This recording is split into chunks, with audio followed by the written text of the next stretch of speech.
Começa agora um programa que traz tudo sobre o livro mais lido em todos os tempos. Apresentamos O Som do Livro.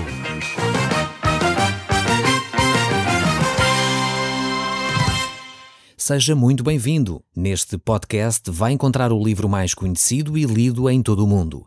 Vamos levá-lo numa viagem pela história da humanidade. Este é um audiolivro para si, para a sua família e sociedade em geral. Contextualização e comentários de Paulo Chaveiro. E nós estamos de novo juntos para olhar para este livro que é a Bíblia, e já temos visto alguns destes livros da Bíblia, porque a Bíblia é constituída por vários livros. E estamos no livro do Êxodo neste momento, no capítulo 10, e vamos no verso 10. Se você tiver uma Bíblia consigo, poderá abrir nesse mesmo livro, é o segundo livro da Bíblia, depois do livro do Gênesis, e estamos a olhar para a vida de Moisés. Eu só queria lembrar que Faraó tinha sugerido a Moisés, no último programa, que ele saísse do Egito apenas com os homens, deixando para trás o que era mais precioso para aquela família, para todo aquele povo de Israel, que eram os seus próprios filhos. Como temos dito nos últimos capítulos deste estudo que estamos a fazer, Deus tem dirigido as suas pragas à idolatria dos egípcios, e cada praga visava uma divindade egípcia. Estas manifestações de Deus também eram para mostrar o poder de Deus ao povo de Israel, assim como ao povo do Egito. Os próprios olhos de Faraó, no entanto, estavam cegos e o seu coração cada vez mais duro para ver aquilo que Deus estava a fazer. E após tanto sofrimento e tristeza sobre o povo do Egito, Faraó ainda se recusa a deixar o povo de Israel partir. Diz assim então: replicou-lhe Faraó: seja o Senhor convosco, caso eu vos deixe ir e as crianças. Vede, pois, tendes conosco má intenção. Não há de ser assim. Ide somente vós, os homens, e servi ao Senhor. Pois isso é o que pediste, e os expulsou da sua presença. Estas foram as palavras que Faraó dirigiu a Moisés e Arão. No último programa nós vemos este texto, e ele então queria despedir, digamos assim, o povo, mantendo as crianças no Egito. E esta era a atitude que Faraó estava a ter para com Moisés, Arão e todo o povo de Israel. O texto bíblico continua: então disse o Senhor a Moisés: estenda a tua mão sobre o Egito, para que venham gafanhotos sobre a terra do Egito e comam toda a erva verde da terra, tudo o que deixou a chuva de pedras. Estendeu, pois, Moisés a sua vara sobre a terra do Egito, e o Senhor trouxe sobre a terra um vento oriental, todo aquele dia e toda aquela noite. Quando amanheceu, o vento oriental tinha trazido os gafanhotos, e subiram os gafanhotos por toda a terra do Egito, e pousaram sobre o seu território. Eram muito numerosos. Antes destes nunca houve tais gafanhotos, nem depois deles vieram outros assim, porque cobriam a superfície de toda a terra, de modo que a terra escureceu. Devoraram toda a erva da terra, todo o fruto das árvores que deixara a chuva de pedras, e não restou nada verde nas árvores, nem na erva do campo, nem em toda a terra do Egito. Há várias coisas bastante interessantes aqui nesta praga. Trata-se da praga dos gafanhotos, como já lemos. À primeira vista não nos parece qualquer coisa assim de surpreendente, sobrenatural ou de extraordinário, pois o texto relata que estes gafanhotos surgiram de um vento oriental que os trouxe. Trouxe este enxame enorme vindo do Oriente. Mas vamos tentar perceber um pouco melhor o que é que Deus estava a fazer aqui. Será que estes acontecimentos são simplesmente naturais? Não, eu creio que não. Deus tem trazido de uma forma pontual estas situações. Ele é o dono e o Senhor da criação, e no fundo o que Deus mostra aqui é que mesmo os ventos, mesmo os gafanhotos, mesmo todos os outros animais que já tinham de alguma forma atingido a terra do Egito, eram criaturas de Deus e estavam sob o poder de Deus. Deus queria mostrar todo o seu poder sobre a criação. E era isso que Deus estava a querer mostrar a Faraó e aos egípcios. Eles tinham de entender que aqueles deuses a quem eles adoravam não passavam de meras criaturas. E o Deus soberano, o Deus todo-poderoso, o Deus criador de todas as coisas, era aquele que estava neste momento a interpelar e a falar com o próprio Faraó. É verdade que o gafanhoto na Bíblia aparece várias vezes, aparece como símbolo de julgamento de Deus. A própria Bíblia, no final do livro do Apocalipse, o próprio livro de Joel e outros profetas falam acerca dos gafanhotos e de julgamentos que virão através destes seres. E é interessante que a Bíblia fala muito disso. Eles simbolizam de alguma forma o juízo de Deus sobre os homens. E aqui, claramente, Faraó e o povo do Egito estava a ser julgado pela sua dureza de coração, também pelos maus tratos que eles tinham infringido a toda a nação de Israel durante esses 400 anos que Israel habitara no Egito. E agora Deus estava continuamente a manifestar o seu amor para com Israel, a manifestar a sua vontade e o seu poder sobre a natureza, sobre o povo de Israel e agindo assim também no coração dos egípcios, através destes milagres que Deus estava a fazer. Encontramos agora no verso 16 e diz: Então se apressou Faraó em chamar Moisés e Arão e lhes disse: Pequei contra o Senhor, vosso Deus, e contra vós outros. Agora, pois, peço-vos que perdoais o pecado, esta vez ainda, e que orais ao Senhor vosso Deus, que tire de mim esta morte. Faraó aqui começou a admitir a sua falha diante de Moisés e Arão. Deus usava estas pragas de alguma forma para pressionar Faraó a entender qual era a sua vontade. Estes julgamentos de Deus que sucederam ao Egito eram de alguma forma para que Faraó e o povo do Egito pudesse mudar de atitude. Deus dirige em primeiro lugar estas pragas aos ídolos do Egito, à terra do Egito, porque o povo adorava toda esta espécie de animais. Em segundo lugar, Deus passa a usar estas pragas para atingir o povo a fim de quebrar o coração endurecido de Faraó. E de alguma forma isso está a acontecer.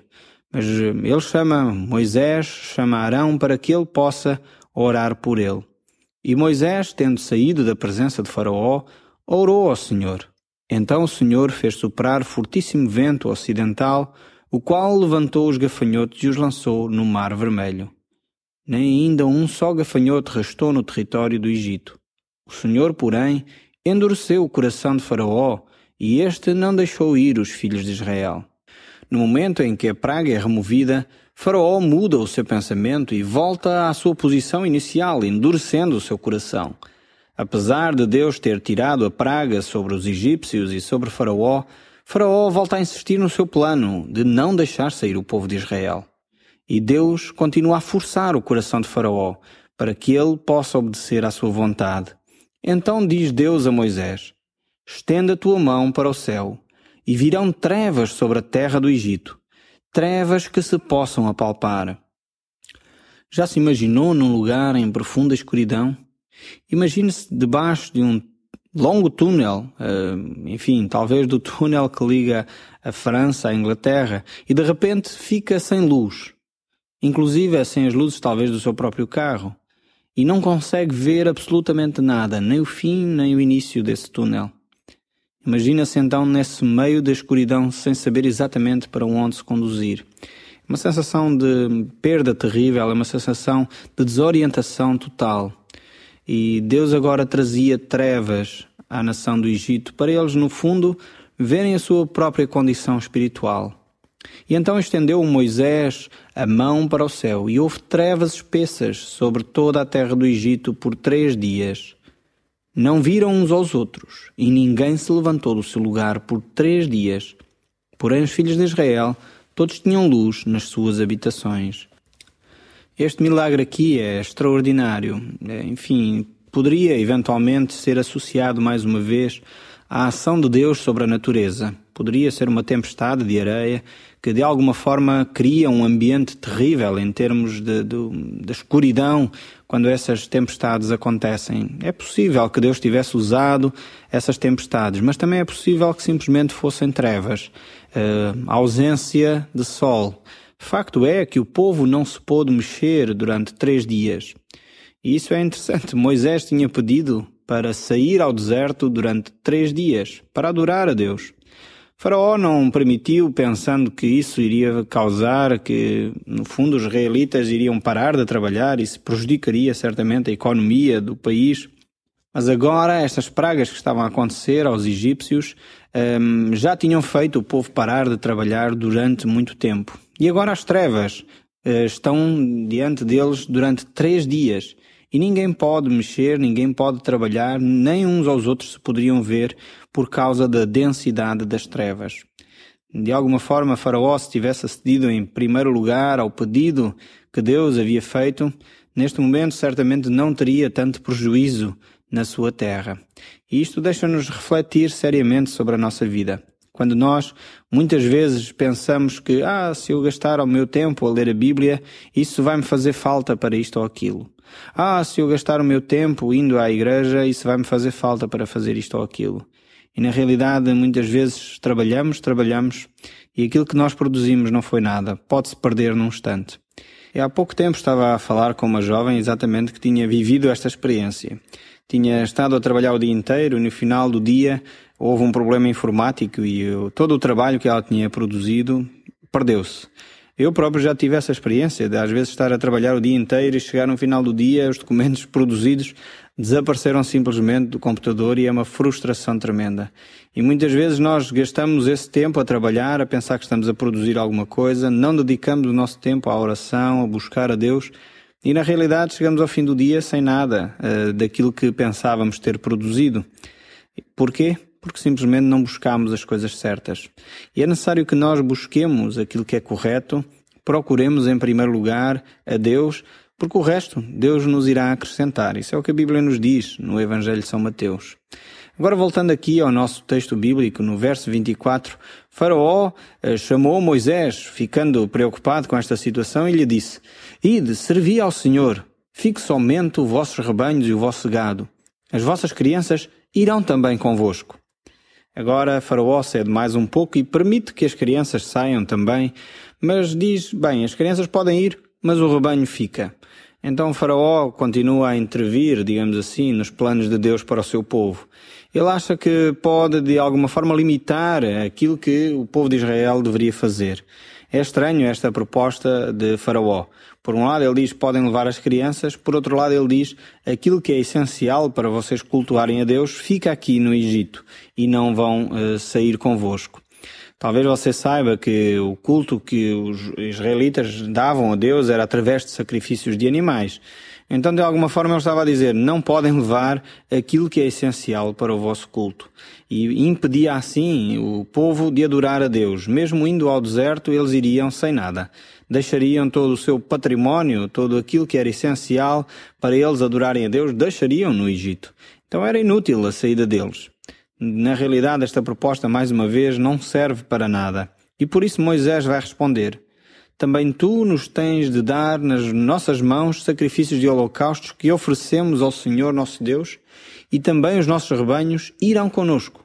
Nem uma só unha ficará, porque deles havemos de tomar para servir ao Senhor nosso Deus, e não sabemos com que havemos de servir ao Senhor até que cheguemos lá. Moisés não aceita de forma alguma esta proposta que Faraó lhe traz de ele deixar para trás todos os recursos materiais que eles tinham, tudo aquilo que eles poderiam oferecer a Deus. Faraó estava a propor que ficasse na terra do Egito. E nesse sentido Faraó é firme, não permitindo que isso aconteça. No fundo é o que nós podemos muitas vezes ainda ver quanto a cristãos hoje, que de alguma forma aceitam condições que muitos lhe vão colocando, dizendo, ok, vai à igreja, mas não sejas assim tão dedicado a Deus.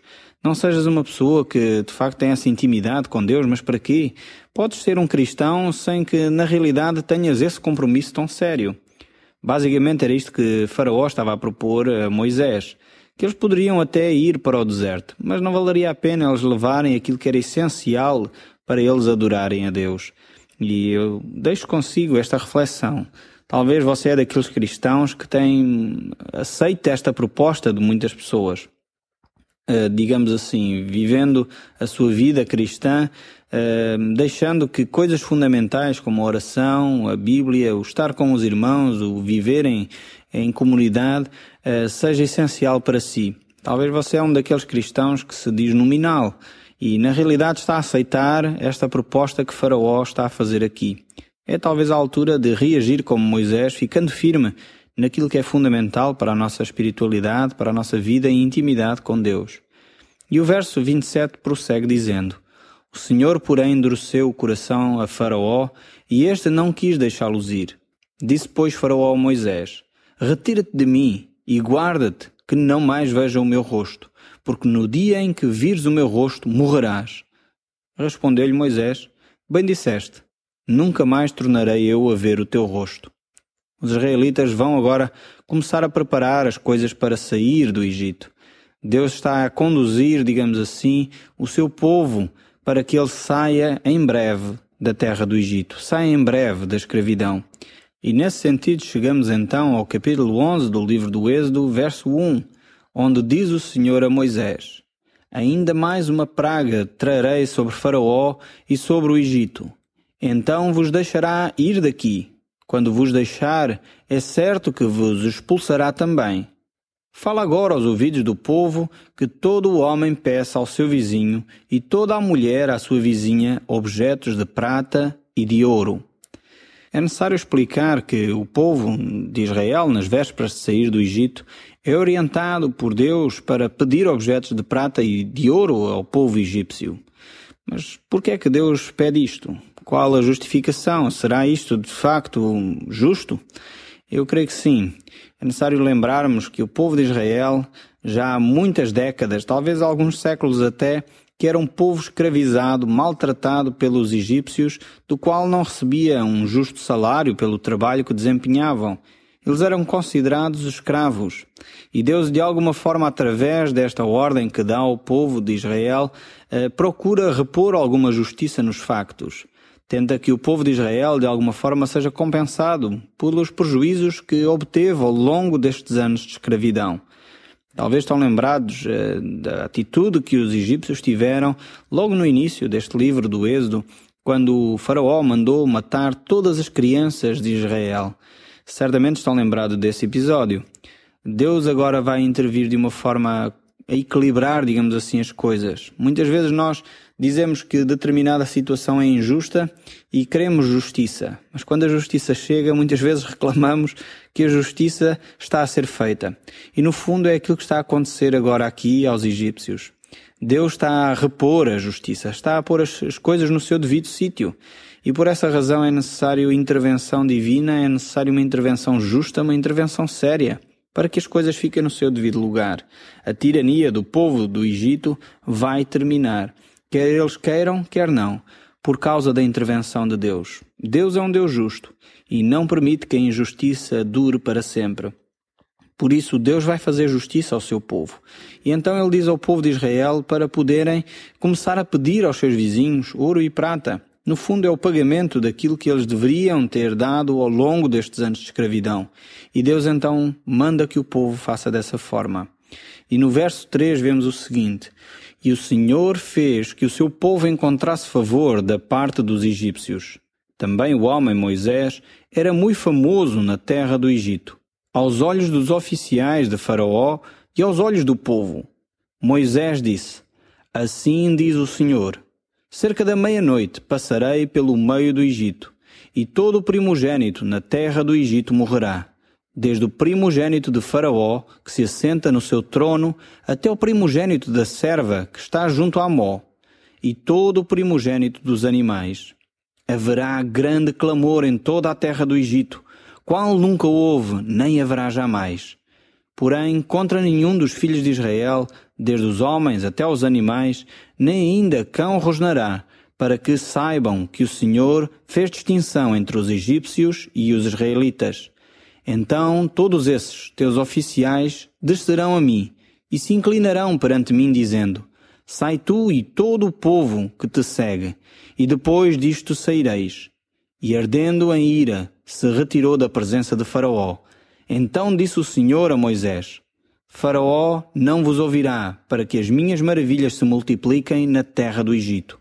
Moisés e Arão fizeram todas essas maravilhas perante Faraó, mas o Senhor endureceu o coração de Faraó, que não permitiu que saíssem da sua terra os filhos de Israel. Vemos que neste ponto Moisés era um líder já bastante conceituado. Era bastante reconhecido quer pelos israelitas, quer pelos próprios egípcios. Havia muita gente que começava a reconhecer a legitimidade e as reivindicações de Israel. Mas Faraó continuava com o coração endurecido. Já dissemos, como o exemplo do barro e da cera, o que isto significa. Não sei se está lembrado, mas eu falei que o barro diante do sol endurece, enquanto a cera, quando está exposta ao mesmo sol, ela vai amolecendo. Assim era o coração de Faraó. O coração de Faraó era como se fosse um pedaço de barro, que diante das manifestações do poder de Deus, em vez de amolecer, cada vez se tornava mais duro. De facto, o povo egípcio não estava já nada satisfeito com a teimosia de Faraó, tanto mais que começava a respeitar a cada vez mais Moisés. E esta última praga vem de alguma forma mostrar toda a autoridade que Moisés tinha. Toda a escravatura que Israel sofreu, agora de alguma forma seria reposta. Toda a chacina que os egípcios tinham feito aos israelitas, agora de alguma forma seria feita justiça. Deus está a agir, procurando fazer justiça ao seu povo. E é dessa forma que Deus sempre age, com amor, mas também de uma forma justa. E a sua justiça é premiada por esse amor. Muitas vezes, quando nós oramos pedindo a Deus que Ele faça justiça, às vezes depois, na realidade, quando Deus a faz, nós ficamos surpreendidos quão justo Deus foi. E é exatamente isso que Deus está a fazer aqui. Deus continua a ser justo com o seu povo, assim como nós hoje ainda, através da pessoa de Jesus Cristo, podemos ver a justiça e o amor de Deus no nosso meio. Deus tem preservado cada um de nós através da pessoa de Jesus Cristo, assim como Ele fez também com o seu povo no Egito.